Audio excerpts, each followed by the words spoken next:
Kita lanjutkan pada pemeriksaan sistem bahan bakar. Pada sistem bahan bakar ini yang kita periksa, yang pertama adalah kinerja dari pompa,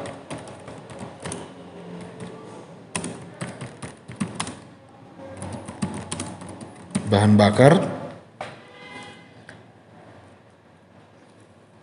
berikutnya pemeriksaan tekanan bahan bakar,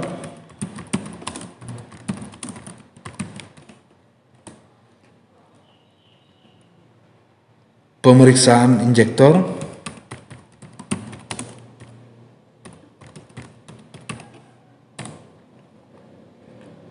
pemeriksaan pompa bahan bakar.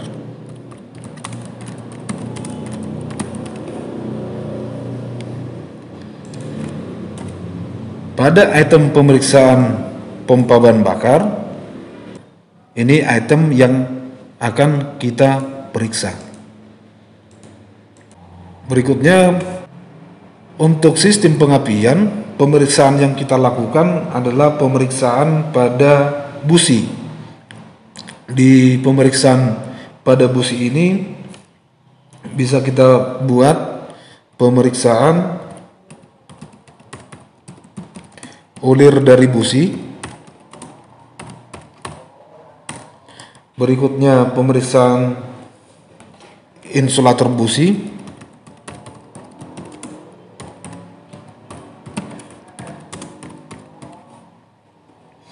Berikutnya pengukuran celah pada busi. Oke, ini menarik untuk celah busi. Mungkin beda dengan item pemeriksaan yang lain. Kita coba misalkan pengukuran gap busi atau celah busi. Untuk celah busi 0,8 0,9 mm.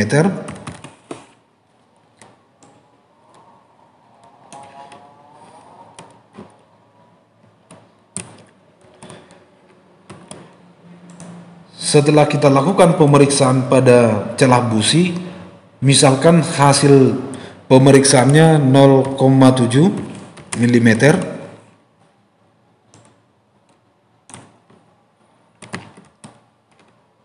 berarti pada kolom kesimpulan kita akan melakukan penyetelan celah busi. Oke, jika hasil pengukurannya sesuai dengan spesifikasi, misalkan hasil pengukurannya 0,8, berarti di kesimpulan pada lembar kerja ini kondisi dari busi itu adalah oke. Seperti itu ya cara pengisian lembar kerja ini.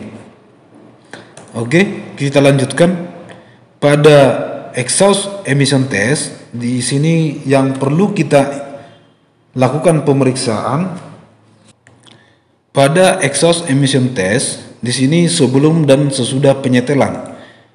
Untuk exhaust emission test ini yang perlu kita lakukan pemeriksaan itu pada emisi CO. Yang kedua, emisi HC. Ketiga, emisi CO2.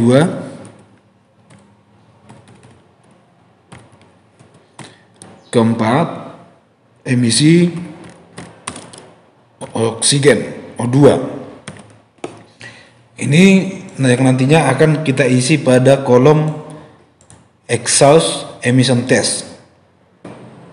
Selanjutnya, untuk pemeriksaan baterai. Pada pemeriksaan baterai ini, item-item apa saja yang akan kita periksa selama melaksanakan uji kompetensi? Yang pertama, kita akan memeriksa terminal dari baterai.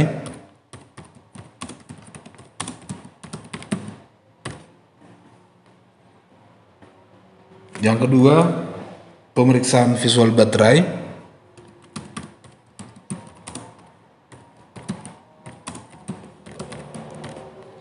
Berikutnya pemeriksaan volume air baterai. Selanjutnya kita akan memeriksa tegangan baterai.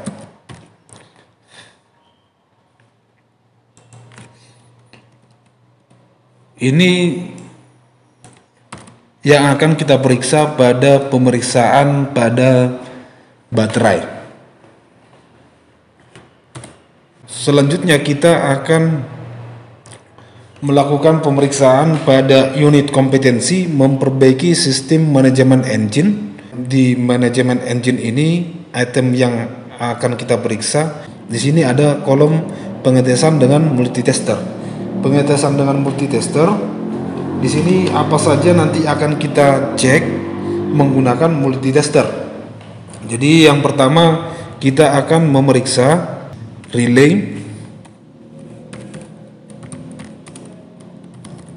pompa bahan bakar,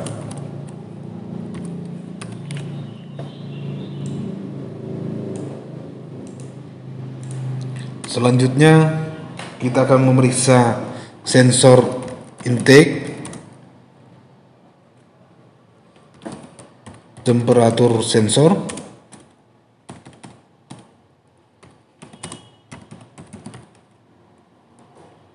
selanjutnya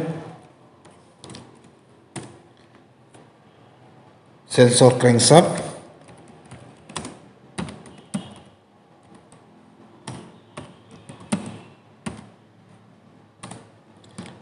sensor crankshaft,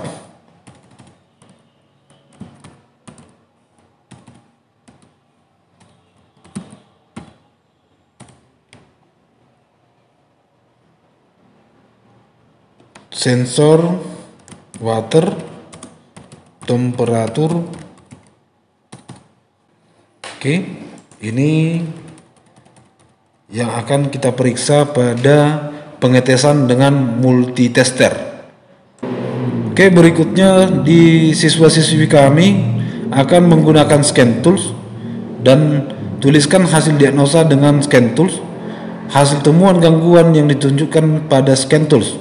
Jadi pada item pengerjaan ini siswa-siswi kami diperintahkan untuk menggunakan scan tools pada kendaraan tersebut.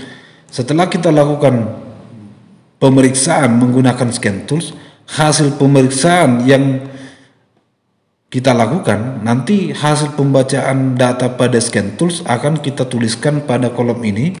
Setelah kita lakukan pembacaan pada scan tools, di sini muncul misalkan DTC P0115, ini untuk sensor water temperatur sensor.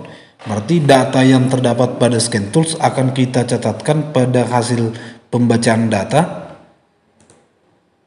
di sini. Dan pada kolom spesifikasi nanti kita masukkan spesifikasinya, hasil pemeriksaan, dan kesimpulan yang akan kita isikan di sini. Jika sensor water temperatur sensornya tahanannya sudah di bawah dari spesifikasi, berarti kita akan melakukan penggantian pada water temperatur sensor seperti itu. Sesuai dengan spesifikasi, berarti kita harus memeriksa wiring diagram pada sensor water temperatur. Berarti pada kolom kesimpulan kita akan lakukan perbaikan pada wiring diagram water temperatur sensor, atau ada konektor yang tidak terhubung pada water temperatur sensor. Setelah kita lakukan pembacaan pada scan tools, jadi pada kolom berikutnya di sini hasil perbaikan pada komponen atau spare part pada kendaraan. Selanjutnya pada hasil perbaikan pada item pemeriksaan berikutnya, di sini ada hasil perbaikan, di mana pada hasil perbaikan ini setelah kita ketahui ada permasalahan pada water temperature sensor, berarti kita akan melakukan perbaikan apa yang akan kita lakukan pada sensor tersebut. Misalkan jika water temperature sensornya sudah bermasalah, berarti water temperature sensor ini kita lakukan perbaikan. Berarti pada kolom kesimpulan kita akan mengisi penggantian komponen pada water temperature sensor. Oke, kira-kira seperti itu teknis pengisian lembar kerja pada pemeliharaan kendaraan ringan sistem injeksi. Jika ada kekurangan pada penjelasan saya, silakan komentar supaya Bapak bisa menjelaskan lagi lebih detail tentang lembar kerja yang akan kita gunakan pada pelaksanaan uji kompetensi pada pemeliharaan kendaraan ringan sistem injeksi di Sekolah SMK Situan Hanson Parapat Sipohlon. Mudah-mudahan video yang Bapak buat ini bermanfaat dan dapat diaplikasikan siswa-siswi kami pada saat pelaksanaan uji kompetensi. Terima kasih.